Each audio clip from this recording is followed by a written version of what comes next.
Yeah, what's your specific, so with the smaller concussions, for example, what's the specific routine that you do to actually help yourself? You said now you really have that nailed down, you know exactly how to look after yourself when that happens. Yep. What would that be so other people kind of know when, you know, if something like that happens to them, they have an idea of what might work for them? Okay, so I don't surf. That stops.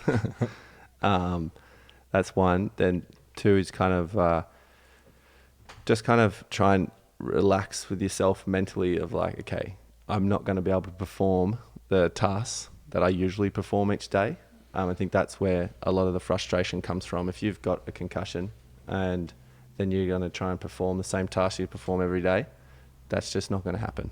You're gonna be huge anxiety, depression. There's like, and that all goes in a 2 to 3 week time period, but you can make life really hard for yourself in that 2 to 3 weeks. So one of the big things is just kind of like all bets are off. Like don't, you know, there's some things you're going to need to do during the day, but you know, that's not a major. You might not be able to get off the couch. You just might be completely wiped out. So just knowing that you're like, that's my priority in this next 3 weeks is recovery. So once you have that, then I would go back to quite a basic exercise routine in the morning. Nothing to do with your heart rate, more just like different DNS patterns. So it was like quite easy postures, because you've had a concussion, so the brain's a bit injured. So the patterns you'd be doing are just kind of let your body naturally kind of relax a bit more. Different crawl patterns and things like that. You can do different types of meditation, like a yoga nidra.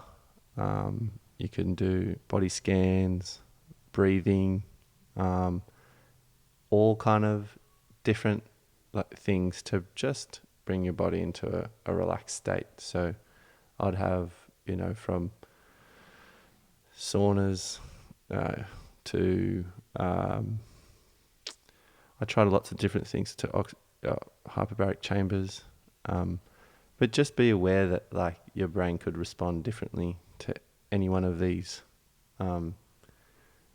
things that I'm saying pretty much. Mine was